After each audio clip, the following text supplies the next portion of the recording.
제가 저에게 와서 설교를 첫 번째 소원을 이루라, 두 번째는 도전하라, 오늘은 교회 부흥을 열망하라. 교회 부흥이라고 했지만 자기 부흥을 열망하는 거예요. 물어봅시다. 부흥은 누가 줘요? 다시요. 부흥은 누가 줘요? 다 아시는데 예, 내가 부흥을 일으키려고 그래요? 부흥은 누가 주세요? 하나님이 주세요. 근데 내가 내 인생에 부흥을 가져오려고 대단히 노력해야 돼요. 부흥은 환경에서 오는 것이 아니라 우리 마음에서 와요. 근데 여러분, 마음에서 내가 계명을 지키면 나를 사랑한다 그랬거든요. 그런데 부흥은 마음에서 옵니다. 근데 우리는 환경에서 온다고 하지요. 자, 물어본 것처럼 부흥은 누가 주세요? 그래, 다 알아요. 근데 현실에서는 부흥을 내가 일으키려고 그래요. 그래서 훈련하자는 겁니다. 부흥은 하나님이 주세요. 할렐루야. 열심히 산 거 부흥 아니에요.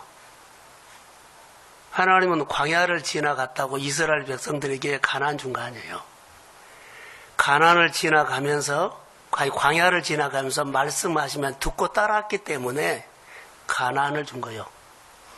왜 그런 줄 아세요? 말씀 듣고 따라가면 마음에서 믿음이 생기고 하나님을 알아가기 때문에 마음에서 하나님을 알아가고 그 믿음으로 가나안을 준 겁니다. 제가 성막 설교를 수요일 날도 했고 금요일도 했어요. 오늘 아침에 어린이 설교를 했어요. 하나님은 하나님의 일을 할 때 하나님의 사람을 세워서 하나님의 일을 해요. 그러면 그냥 하느냐? 다 성막을 짓도록 말을 다 하셔요. 그리고 그대로 따라서 하면 성막이 완공이 돼요. 순종하면. 거기에 누가 오셔요? 하나님이 오셔요. 이게 하나님의 부흥이요. 이게 내 부흥이요. 자, 말씀을 듣지 않고 집은 지었어요. 근데 하나님의 말씀대로 안 지고 내가 집을 짓고 하면 거기는 하나님 안 와요. 돈은 벌 수 있고 공부는 할 수 있고 스펙은 쌓을 수 있어도 그것은 세상에서 말하는 번영이야, 번영. 하나님이 준 번성이 아니요. 근데 우리는 세상이 말하는 번영을 가지고 하나님이 준 번성, 축복이라고 색깔을 칠해요. 아니에요. 주일학교 설교를 통해서 주의를 좀 강조했어요. 말씀대로 지켜서 이렇다. 우리는 하나님이 주의를 온전히 지켜라 그랬기 때문에 오늘 주일이기 때문에 그냥 나온 사람이 있어요. 그런데 하나님이 약속한 계명이기 때문에 순종하기로 나온 사람이 있어요.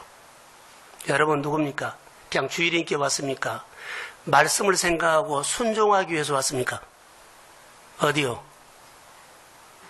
말씀을, 하나님의 말씀이기 때문에 그 말씀을 지키려고 온 사람은 예배 드리면서 하나님을 배울 것이고, 그냥 주일이기 때문에 온 사람은요, 교회만 왔다 갈 겁니다. 그런데 또 더 웃기는 것은 하나님께서 주일을 온전히 지키라고 했는데 어떻게 한줄 알아요? 자기 마음대로 주일을 뺐다 넣었다 해버려요.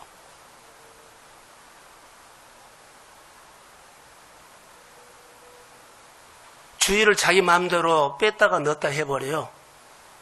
그리고 편한 데서 드려버려요. 성경에는 그런 말 없어요. 주일은 내가 뿌리내린 교회에서, 본교회에서 드립니다. 자, 아멘. 근데 이유가 있다고 아니요. 성경에 내 이유를 대변할 말씀 없어요. 그냥 명령이요. 요즘 말하면 직장 관계가 있으면 직장 때문에 그러고 외국에 나가면 못하겠지만 또 사역을 못하겠지만 그러하는 이상은 와야 돼요. 야요. 주님이 기다립니다. 절실한데 믿음으로 반응하지 못하는 설교를 했거든요. 주일날 못 살아버려요. 절실한데 계명대로 못 살아버려요. 그러면 내가 생각하는 신앙이 있다는 거예요. 그 마음에는. 하나님이 말씀한 말씀이 내 안에 있는 것이 아니라 내가 생각하는 말씀이 따로 있어요. 그것은 하나님의 복음이 아니라 내 복음이요.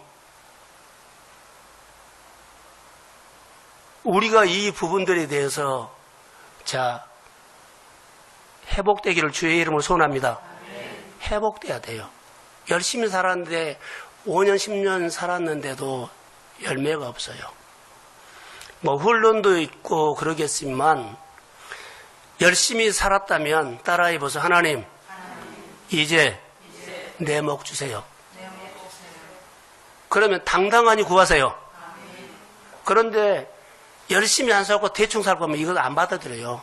자기가 말씀을 벗어버리고 버린 거예요. 하나님의 사역은 권위 사역입니다. 아멘. 다시 하나님의 사역은 권위 사역입니다. 하나님은 이 일을 하실 때 주권자를 통해서 축복을 준다는 거. 자, 야곱이, 요셉이, 다니엘이, 느헤미야가, 이삭이 다 주권자였어요.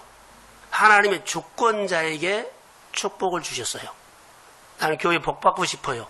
성도들의 생활들이 하나님의 복을 받는 것을 보고 싶어요. 그러면 주권자가 되셔야 돼요. 죽기 살기로 우리는 주권자가 돼야 돼요. 주권자가 안 되면 하나님의 사람을 통해서 일을 하는데 이 일을 하나님이 못한다는 거. 자, 우리 교회 현상을 오해하지 말고 받으십시오. 자, 성도가 연약하게 무너졌어요. 넘어졌어요. 주권자는 세웁니다. 주권자는 세워요. 예요. 내가 세운 것이 아니라 주권자에게는 하나님의 힘이 와 있습니다. 하나님의 마음이 와 있습니다. 하나님이 일합니다. 하나님이 가는데 못 세운 것이 어디 갔어요? 이렇게 보세요. 무너진 회사, 죽은 가게, 어디를 가든 간에 주권자가 된 사람은 살려냅니다. 자, 아멘. 주권자가 되라는 의미가 바로 이것입니다. 열심히 교회 다니고 열심히 광야를 지나갔다고 가나안 땅에 들어간 것은 아닙니다. 주권자를 세우는 겁니다. 주권자는 하나님을 아는 자입니다.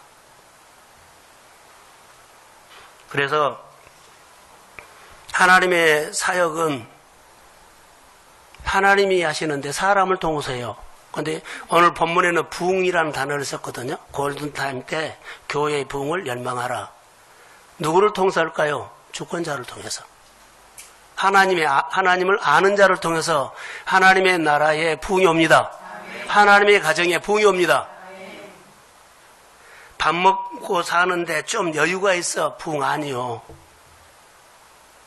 돈은 좀 있어서 볼 수는 있고 생활의 여유는 있어도 하나님의 부흥은 아니에요. 세상의 번영은 올 수 있어요.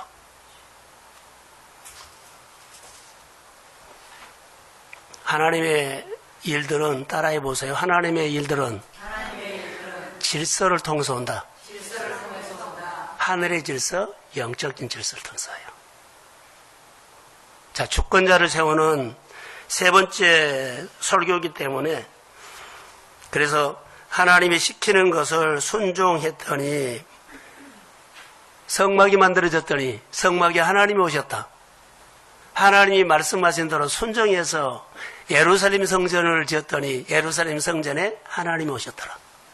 내 생활 속에 말씀대로 이렇게 순종했더니 내 가정과 내 일에 내 생활에 하나님이 찾아오십니다. 내가 찬양할 길이 주님이다니까요. 내가 생명이 있어야만 생명, 잠자는 사람을 깨울 수 있어요. 나도 자고 있는데 잠자는 사람을 절대 못 깨워요. 내가 주권자의 기름 부음이 와야만 하나님의 복이 와요. 하나님의 번성은 뭐예요? 내 영혼이 잘 되고 내 영혼이 잘 되죠. 그럼 범사가 형통하다 그랬죠. 내 영혼이 잘 되면 뭔 줄 아세요?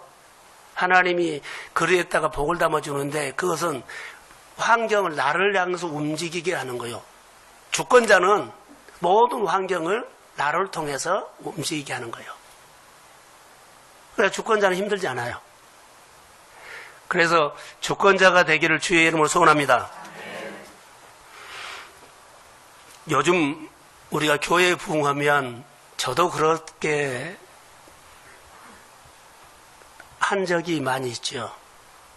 교회가 100명 모인 교회는 150명, 10,000명 모인 교회는 2만 명, 10만 명 모인 교회는 50만 명 이렇게 해서 교회에 부흥을 해요. 그런데 숫자가 많아지는 것이 교회의 부흥일까요? 또 목회자들 만나고 교회 장로님들 모이면 교회 재정이 많아지면 교회의 부흥일까요? 다 이렇게 말을 해요. 교회의 부흥은 교회 숫자가 많아지고 그러죠? 재정이 많아진 것이 부흥 아니요. 근데 우리는 이렇게 말을 해요. 오늘 다시 들으세요. 교회 부흥은 성경에 그렇게 한 번도 없어요. 그러니까는 성경이 하나님이 말하는 부흥을 열망하면서 교회나 우리가 생각하는 것은요, 숫자, 또 재정이 많아지는 것이 그것은 아니에요. 여러분의 가정에 땅이 지경이 넓혀지고 재정이 통장에 돈이 쌓이는 거 이것이 부흥이라고 생각하는데 그것은 번영이에요. 세상에서 말하는 하나님을 아는 겁니다. 부흥. 그래서 성경은 어디에나 우리가 지금 말하는 부흥을 말하지 않았습니다. 그래서 오늘 성경 한 군데를 제가 보려고 합니다. 여러분들이 알고 있는 요한복음 15장에 아니 요한복음 5장에 보면 베데스다 연못가라는 곳이 우리 교회, 여러분의 사업장, 여러분의 가정 똑같아요. 자, 앞에 보시고요. 우리가 알죠. 베데스다 연못가에 그러죠. 베데스다라는 뜻은 자비의 집, 긍휼의 집이에요.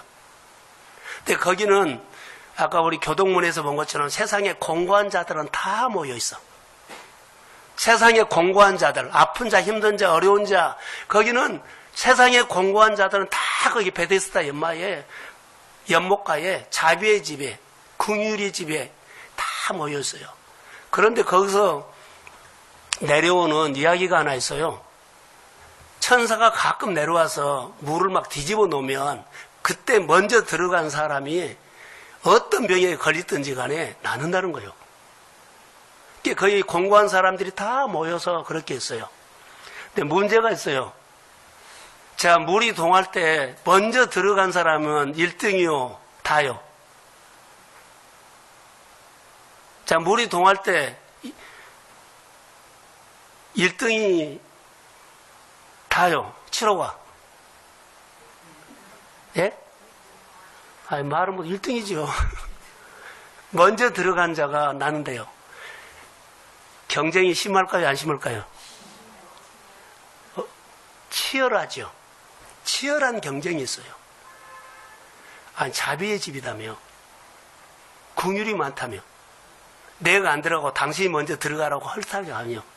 내가 급하니까 내 인생이 급하고 내 현실이 급하기 때문에 치열하게 경쟁한 거예요. 자, 자비의 집에서 이런 현상이 일어나요. 서로 막 난리를 난 거예요. 예수님이 거기 찾아오셨어요. 자비의 집, 긍휼의 집이라는 연못에 오셨어요. 보니까는 난리가 아닌 거예요. 그 마음이 예수님의 관심도 없고 서로 마음을 보니까는 경쟁이 꽉 차 있는 거예요. 아니, 자비의 집에 와서 그들이 자비의 집에 오면 자비를 누리고 사랑을 누리고 긍휼하고 이것으로 살아야 되는데 자비의 집 안에 있는 모인 사람들이 전부 다 전혀 관계가 없는 거예요. 그러니까는 자비의 집을 모인 사람들이 자비의 집에서 자비에 누린 것이 아니라 뭘 누려요? 치열한 경쟁을 나요. 치열하게 싸움한 거예요. 예수를 믿으면서 우리가 사실 그러고 있어요. 근데 예수님께서 38년 된 환자를 향해서 그러죠. 주목해가지고 한 사람 봐서 오래된 사람인 것 같아요. 38년 동안 38년 동안 이 사람이 거기 있었어요. 그런데 경쟁에서 밀렸나 봐요. 많은 사람들이 거기서 먼저 들어간 사람이 뭐 하루에 몇 번고 아니면 뭐 일주일에 몇 번, 그것은 나오지 않았는데 하여튼 물이 동할 때 들어가면 치료받는다는 거예요. 그런데 거기 남아있는 사람들 중에 제일 오래된 사람이 38년 된 사람이에요. 이 사람에게 내가 낫고자 하느냐 했더니 이 사람은 예한 것이 아니라 치열한 싸움의 열등감에서 마음에 뭐가 있어요? 상처 응어리를 말한 거예요. 응어리를 말한다는 것은요, 자기 형편을 말해. 내가 물으면 예, 낫고 싶습니다 말하지 않고, 묻는 것하고 상관하지 않고 자기 마음에 가득 차 있는 응어리를 말한 거예요. 물이 동할 때 다른 사람들이 먼저 들어가 버려서 내가 지금까지 있었다는 거예요. 상황을 말한 거예요. 예, 인격적인 대우가 안 될까요? 여러분, 내가 이 말하면 다른 사람은 그 말에 대답을 해줘야 되는데 전혀 딴 말을 한다. 어떤 말이요? 자기 형편 말이에요. 우리가 훈련합시다 했으면 여기에 대해서 잘하든지 못하든지 내가 한번 해보겠습니다. 이러면 인격적인 대화인데 생각을 안 주고 자기 길이 바빠버려요. 자기 틀, 살아왔던 대로 해버려요. 이것은 훈련이 아니에요. 인격적인 대화가 아니에요.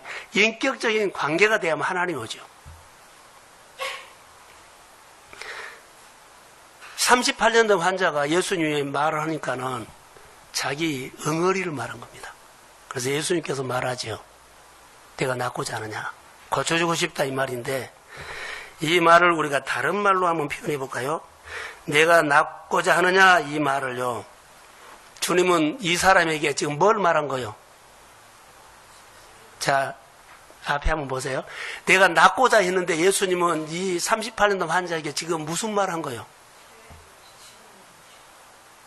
따라해 보세요. 부흥. 내 인생의 부흥을 말한 거예요. 치료해줘서, 이 사람은 원래, 자, 한번 띄워주실래요? 5장 14절. 자, 시작.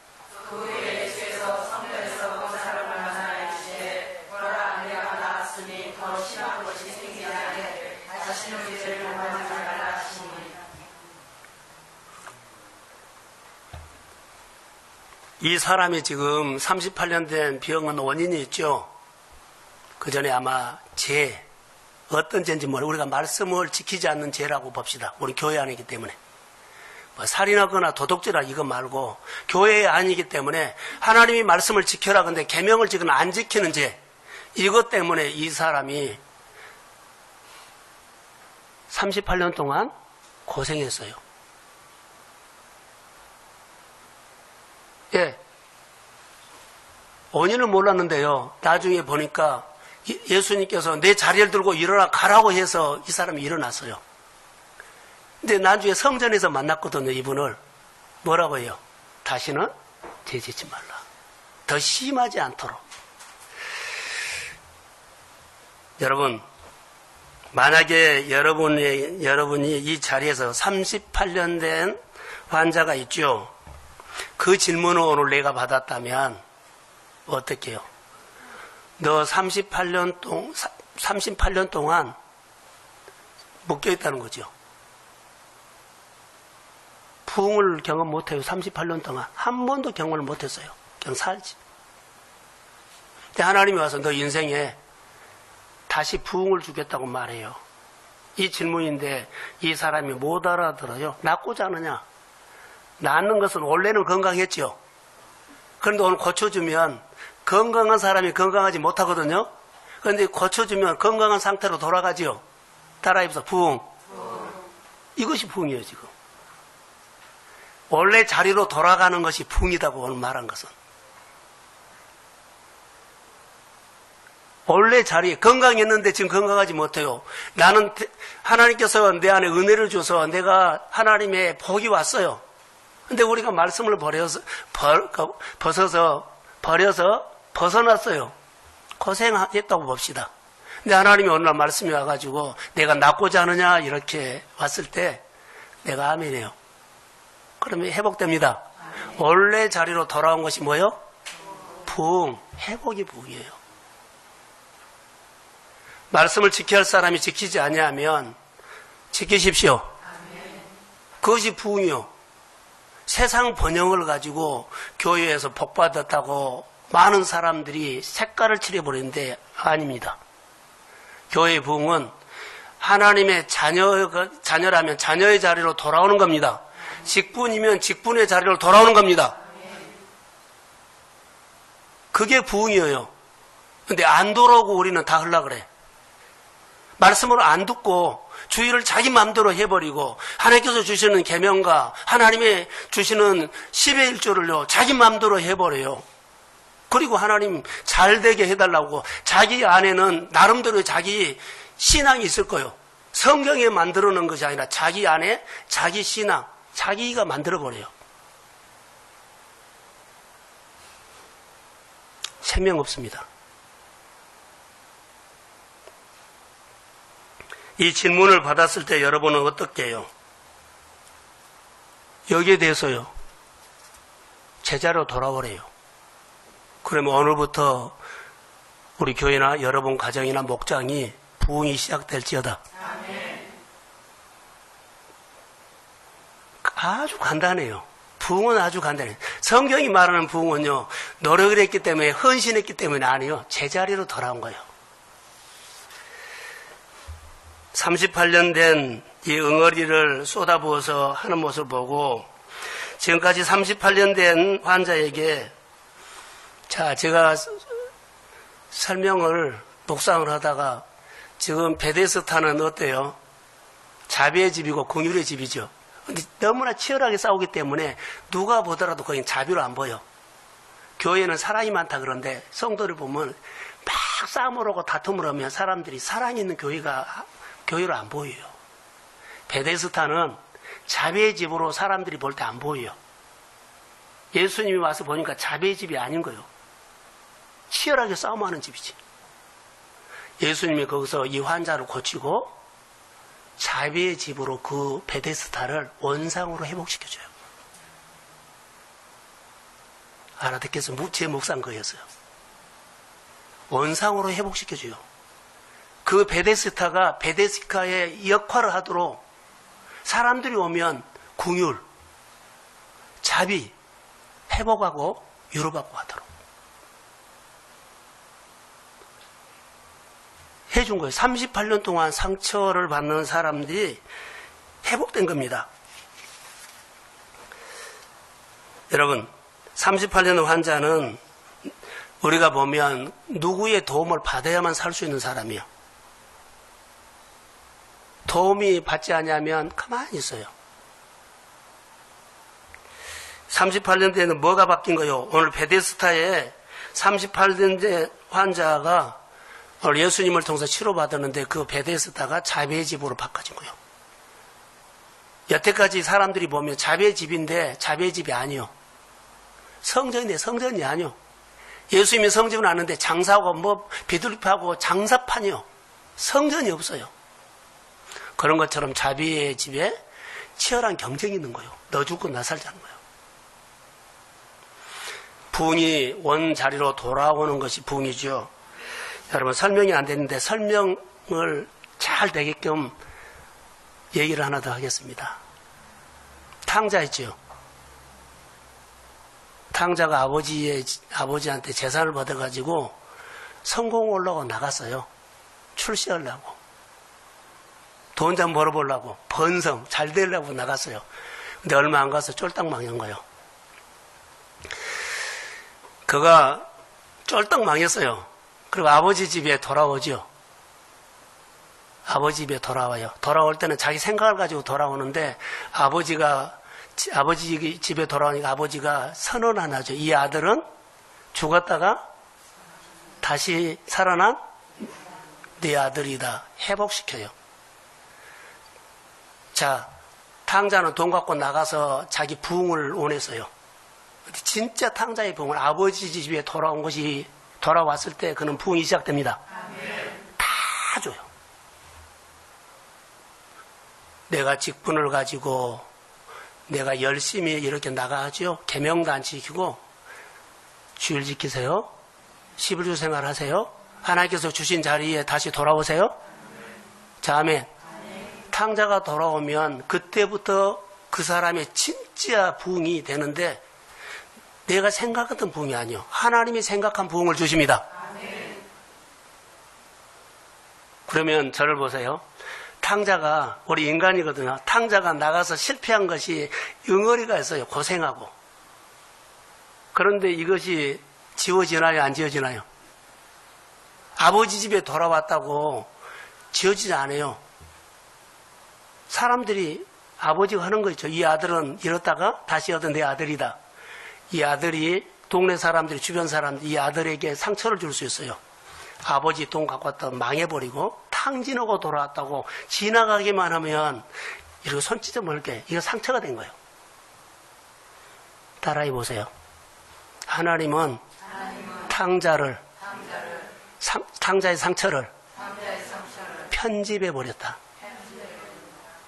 자, 여기 보세요.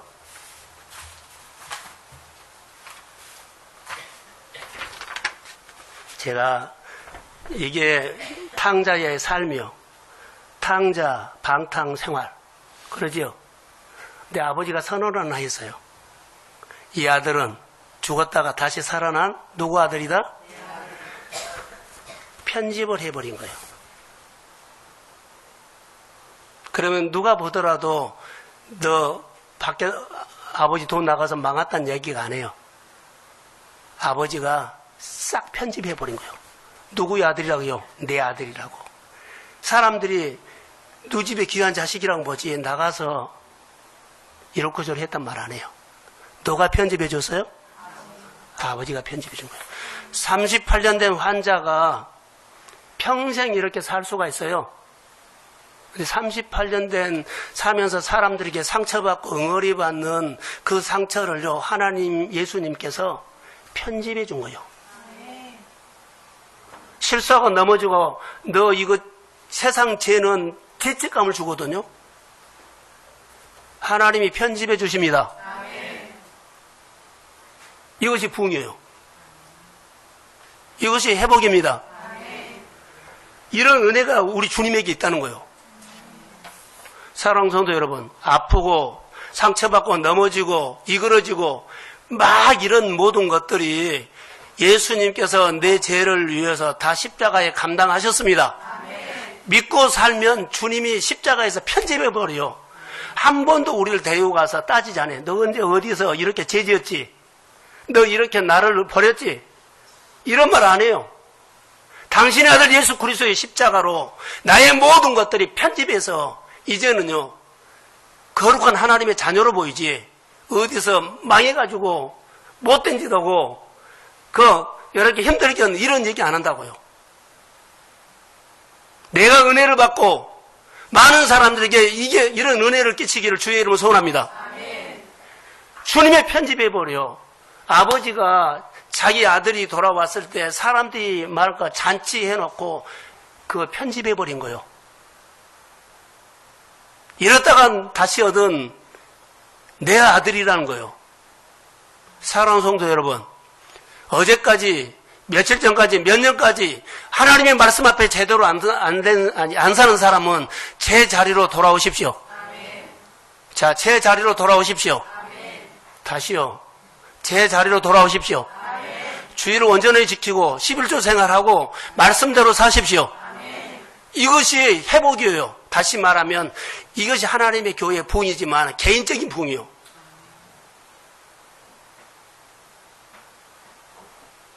교회 임직을 왜 하셨습니까? 하나님이.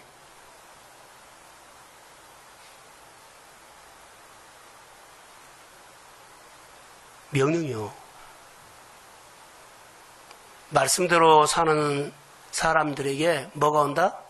하나님의 부흥이 와요. 부흥은 하나님이 주십니다.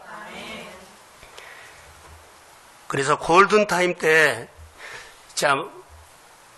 골든타임 때 이 탕자는 돌아온 겁니다. 골든타임 때 안 돌아오면 탕자가 38년 동안 방황하고, 너무 힘들게 살다고 왔을 거예요. 탕자는 38년 걸렸단 말 없어요. 골든타임 때 돌아왔다. 사랑하는 성도 여러분, 하나님의 은혜는 은혜 받을 때가 있습니다. 말씀을 들릴 때가 있습니다. 훈련 받을 때가 있습니다. 이때가 우리 교회 안에는 90일 훈련이 내 인생을 어떻게 하나님이 만져주실지를 모릅니다. 나는 골든타임이라고 믿습니다. 돌아오십시오. 돌아오셔서 하나님이 내 인생에 부흥을 한번 주십시오. 마음에서 열망이 일어나기를 주의 이름으로 소원합니다. 오늘 제목이에요. 돌아와서 하나님 앞에 내가 할 것은요, 하나님이 내 안에 하나님의 부흥을 내가 열망합니다. 지금까지 내가 경험하지 못했던 거, 탕자가 아버지 집에 돌아와서 모든 것을 누리고 회복하고 그의 인생에 부흥이 왔던 것처럼 내가 아버지의 자녀로 정체성이 분명해졌을 때 하나님은 하나님의 사람들에게, 하나님의 가정에 열망을 주시고 그 열망을 통해서 하나님의 부흥을 주실 줄로 믿습니다. 오늘 말씀 듣고 오후에 안 들은 것처럼 가면 안 돼요. 말씀을 듣고 이번 주에 또 안 들은 것처럼 사면 안 된다고요.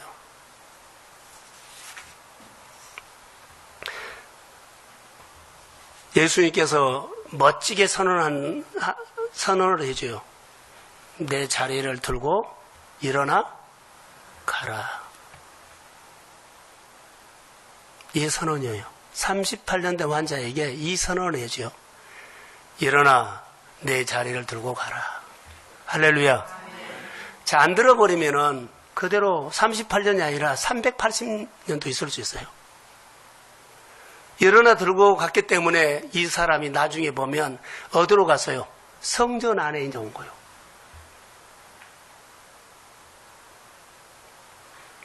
자, 기록은 없습니다. 이 사람이 38년 동안 성전에 있단 말이에요. 베데스다에 누워 있단 말이에요. 베데스다에 누워 있었어요. 원상 회복이 온 겁니다. 성전으로 온 겁니다. 하나님의 부흥은 질서를 통해서 온다는 것을 기억하십시오.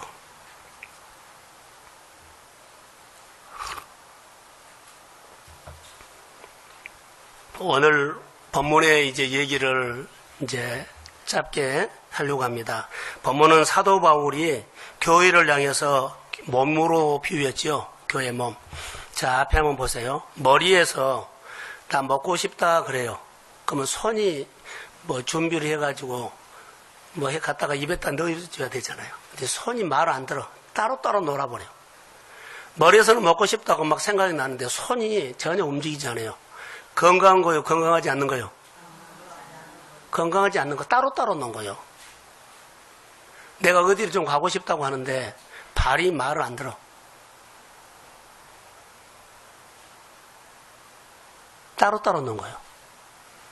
오늘 사도 바울이 교회를 이렇게 지금 말하고 있어요.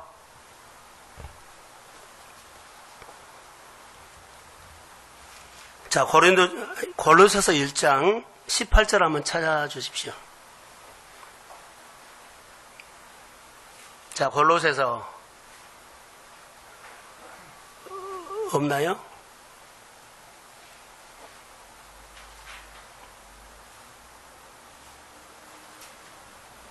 제가 한번 읽어드리겠습니다.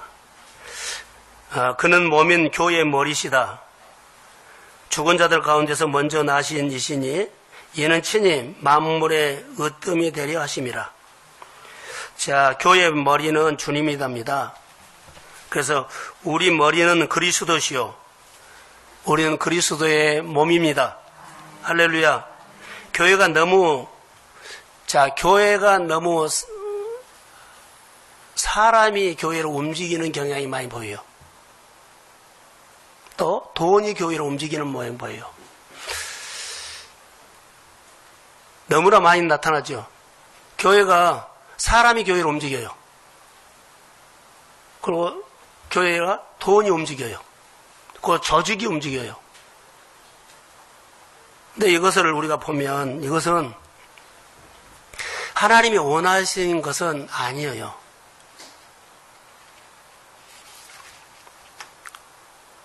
사람이 교회를 움직이거나 돈이 교회를 움직이는 것은 사도의 가르침이 아닙니다. 교회는 사도들의 가르침으로 세워진 교회입니다. 자, 사도행전 3장에 보면 성전 미문에 앉은 안진뱅이에게 자, 구걸하지요. 한 푼 달라고 했을 때 그가 이렇게 선언합니다. 네가 원하는 은과 금은 없지만 네 안에 있는 나사렛 예수 그리스도 이름으로 일어나 걸어라. 이 예침이 교회에서 사라져 버렸어요. 이 예침이 우리 마음의 신앙 고백에서 없어져 버렸어요.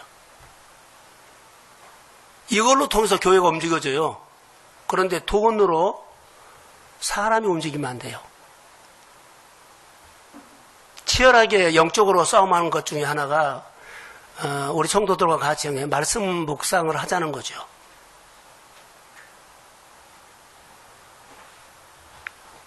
사람의 힘으로, 돈의 힘으로 교회가 움직이는 방향을 설정해 보면 안 돼요. 여러분의 가정에도요, 돈 있으면 하고 돈 없으면 안 하고 아니요. 하나님이 말씀하셨으면 돈하고 관계하지 않고 하나님이 말씀하셨기 때문에 내가 이 일을 하도록 환경과 삶을 열어서 이 일을 하도록 하나님이 돈을 주십시오. 시간을 주십시오. 이것이 믿음으로 방향을 잡은 거예요. 그런데 우리는 돈이 있어야만 하고 돈 없으면 안 하고 돈이 내 인생의 방향을 잡으면 안 된다. 할렐루야. 여러분의 일, 사업도 마찬가지고 장사도 마찬가지고 우리의 진로도 마찬가지예요. 먼저 하나님의 말씀에 은혜를 받으십시오.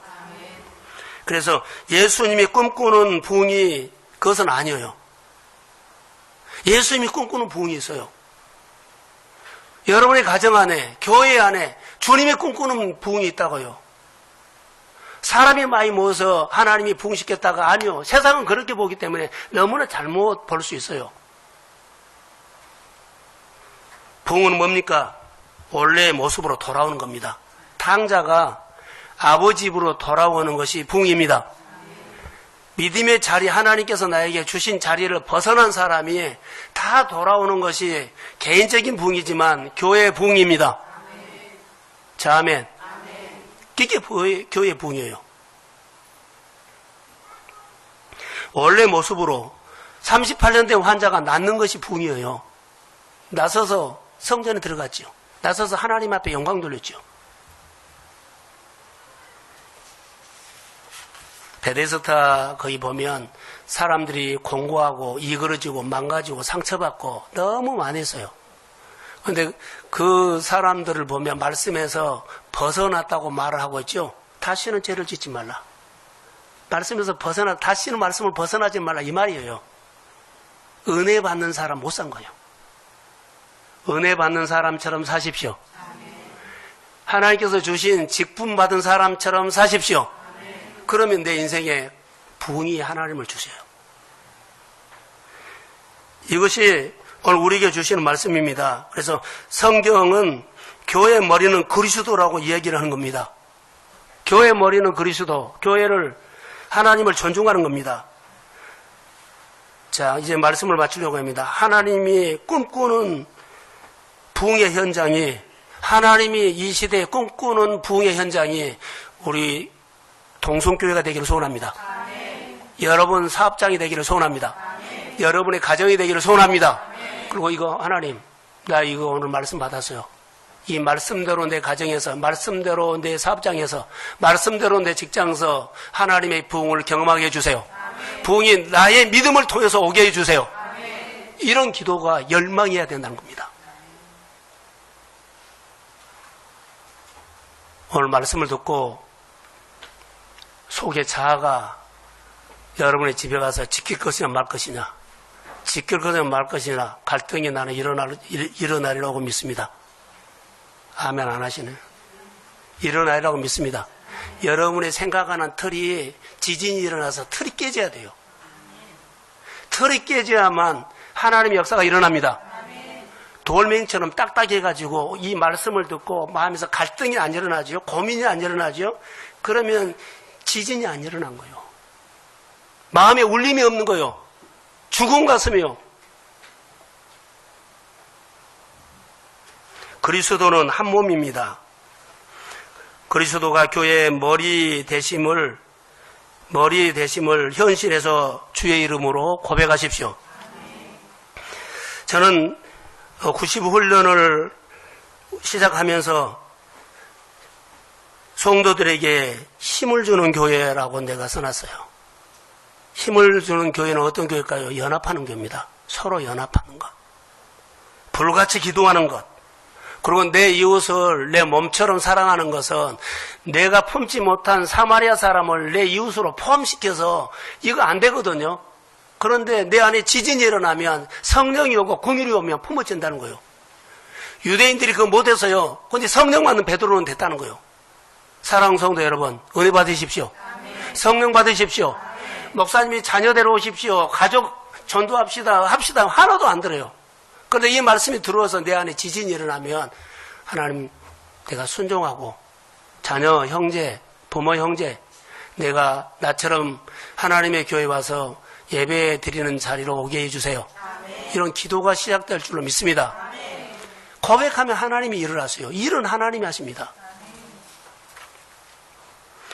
오늘 본문에 18절 한번 띄워주실래요? 오늘 본문입니다. 고린도. 자, 시작.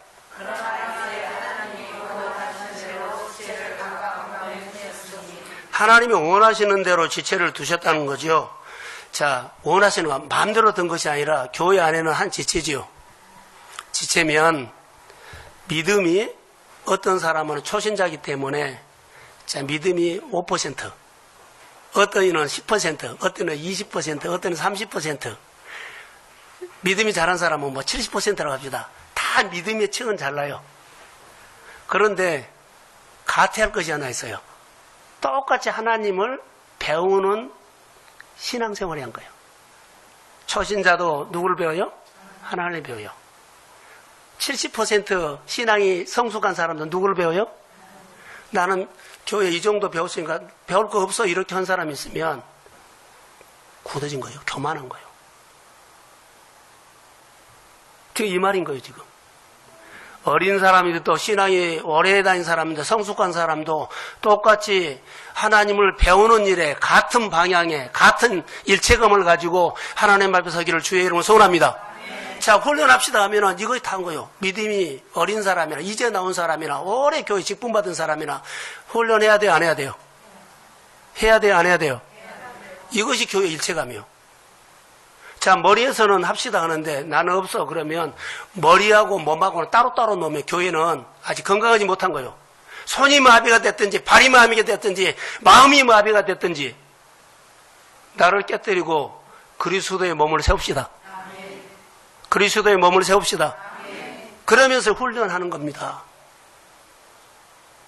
그게 하나님께서 우리 안에 부흥을 준 겁니다. 그래서 보면 이제 하나님이 그 원하시는 대로 지체를 각각 몸에 두셨으니 다양하지만 다 하나님을 배우는 일은 똑같아요. 다 다양해요. 어린 사람, 좀 중간, 성숙한 사람 다 다양하거든요. 근데 하나님이 원하는 대로 자라야 한다는 겁니다. 원하시는 대로 따라해보세요. 일체감. 방향이 일체감이 마음이 같아야 한 거예요. 어린 사람이나 어린이나 학생이나 청년들이나 직분을 받는 사람 안 받은 사람이나 마음은 이렇게 하나님을 알아가는 교회다고 하나님을 알아가야 하고 제자리로 돌아와야 한다는 마음의 일치감이 있기를 주의 이름으로 소원합니다. 그러면 부흥이 시작돼요. 어린아이도 부흥, 학생들도 부흥, 청년들도 부흥, 직분자도 부흥. 할렐루야. 그러면 하나님의 이야기가 막 있는 거예요. 자기 나름대로 자기 형편에 맞게끔 생활 수준에 맞게끔 하나님의 부흥을 하나님의 이야기를 하는 하나님의 가정들이 되기를 주의 이름으로 소원합니다.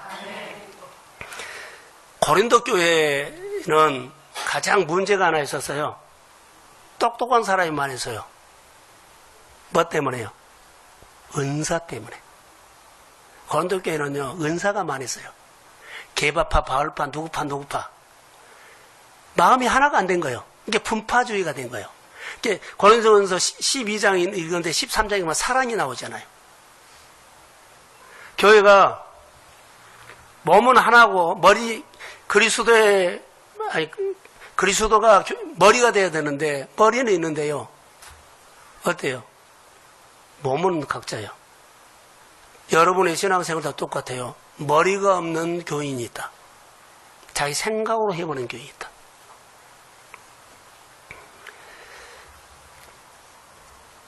은사주의, 분파주의를 교회에서 조심하셔야 합니다. 그래서 교회는 일치감이 세워져야만 교회의 부흥이 올 수 있다. 여러분 골든타임 때 서로 돌아보는 훈련을 믿음으로 하시기를 소원합니다. 위기 때 서로 돌아보세요. 힘들 때 돌아보세요. 자, 지난주 설교를 통해서 제가 다시 들으면서 깨달은 말씀을 또 받았어요. 여러분 시험 들 때 어떻게 계세요? 여러분 삶에 위기가 왔을 때 어떻게 계시냐고. 설교를 계속 들으면서 그 메시지가 들어온 거예요. 우리 성도들이 위기 때, 시험이 있을 때, 어려웠을 때 여러분 어떻게 계세요? 근데 그 설교에 나왔어요. 하나님을 높이면 됩니다. 권위를, 하나님의 권위를 높여주니까 질서가 딱 잡히죠. 이게 하나님이 직격적으로 내 안에 진액을 와요. 이게 중요하더라고요. 다윗이 어디를 가든지 이기는 사람 됐죠. 여호와께서 이기게 하셨더라. 뭐요? 다윗은 위기가 많았어요. 시험이 많았어요. 그런데 고비고비마다 하나님이 다 이기게 하셨습니다.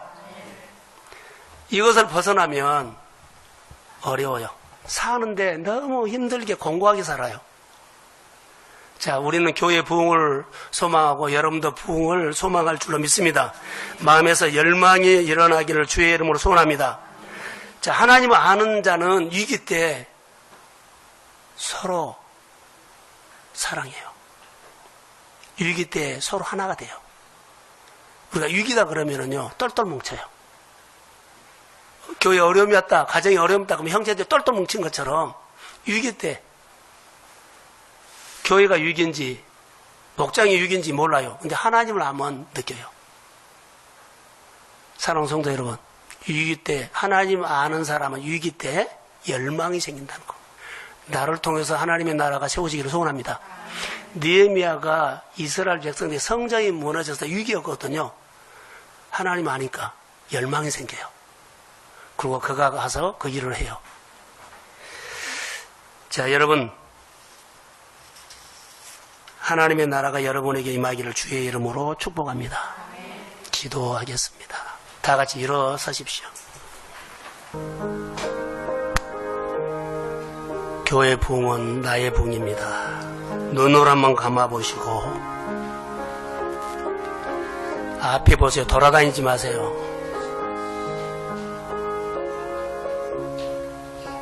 하나님, 복을 받고 싶은데 내가 주권자로 세워지게 해주세요. 주권자가 세워지면 하나님이 복을 준다고 했고요. 내 인생이 살아온 것들이 하나님 앞에 부끄럽습니다. 하나님, 상처와 아픔들 때문에 자꾸 주저앉습니다.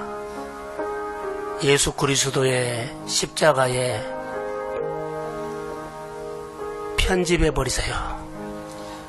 그리고 당당하니 하나님 앞에 살게 해주세요.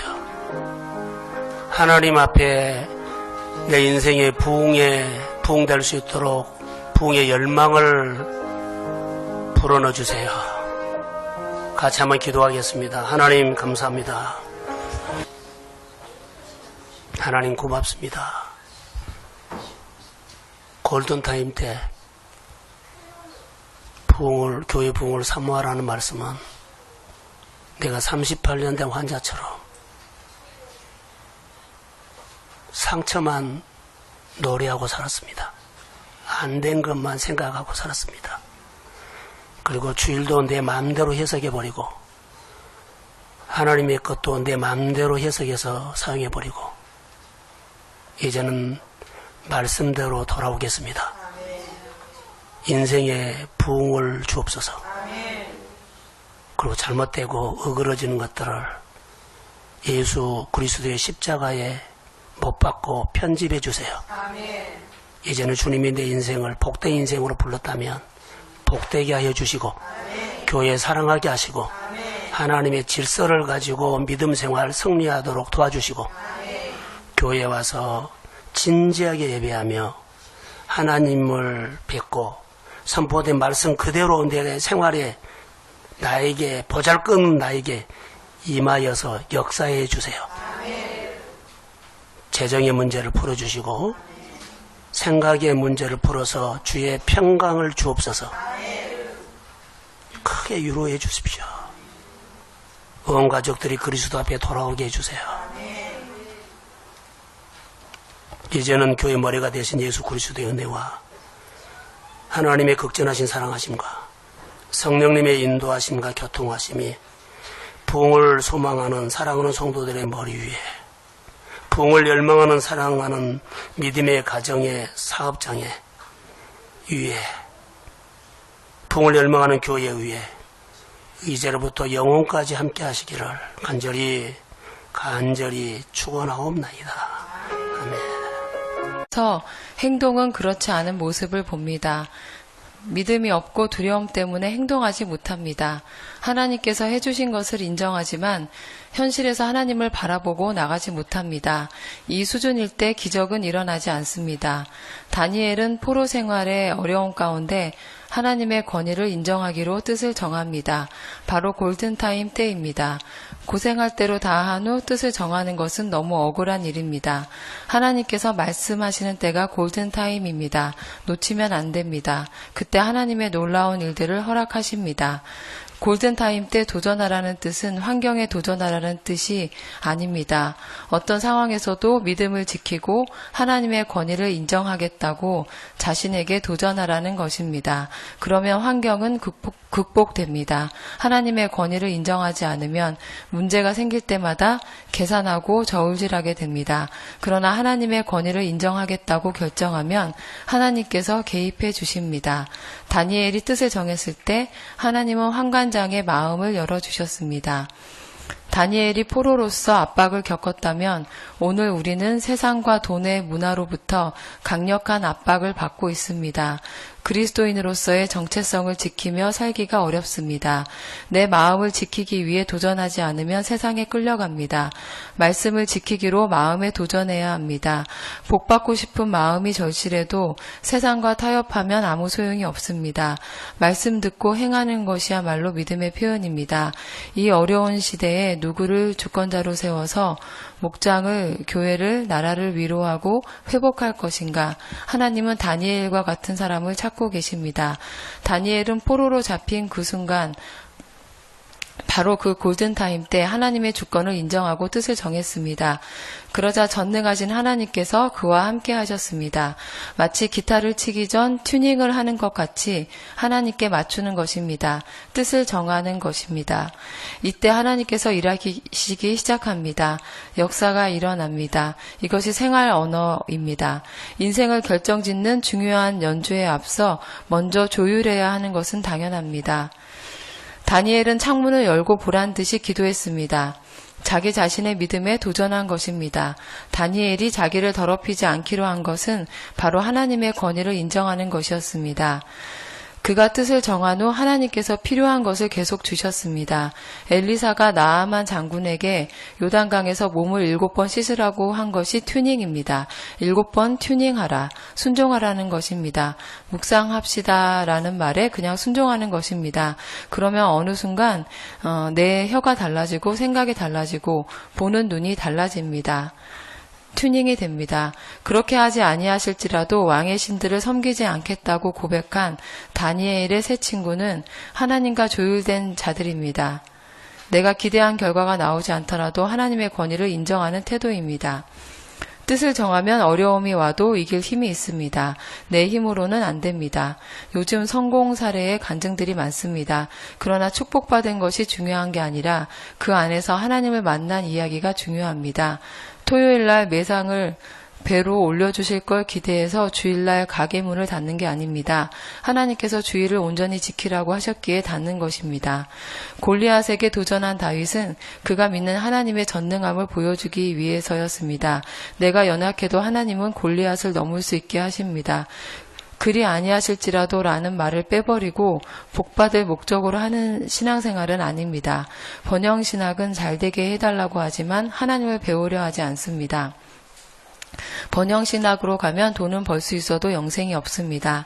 100개 중에 하나를 해주신 하나님을 믿고 도전하는 것입니다. 봉사하고 예배하고 하나님 일을 하십시오. 절실하다면서 현실은 다 내가 주인이 돼서 살고 있습니다. 골든타임 때 뜻을 정하고 믿음으로 도전하는 것이 중요합니다. 교회 일에 참여하면서 하나님을 체득하게 되고 믿음이 자랍니다. 리더십이 방향을 정해주고 동역하는 모습을 보여주면 배울 수 있습니다.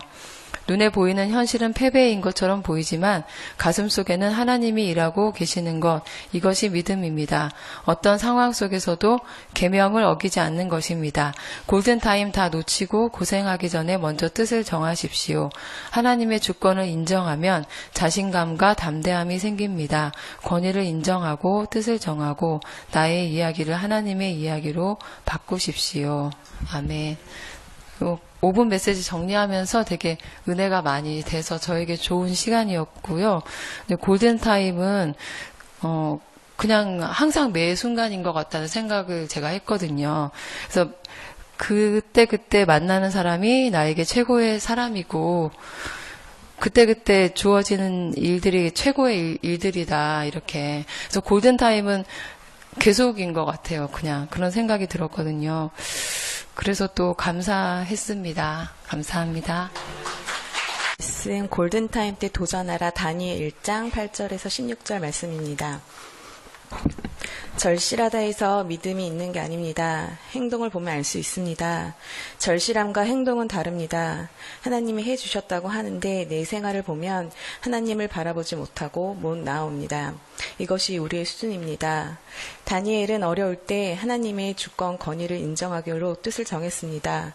고생한 후가 아닌 먼저 골든타임 때 정했습니다. 골든타임은 기회를 놓치지 말라는 것입니다.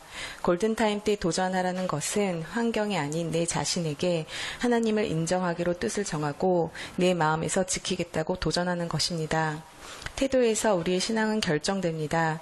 내가 믿음을 지키기 위해 내 자신에게 도전하지 아니하면 세상 압력, 짓눌림에 끌려가게 됩니다.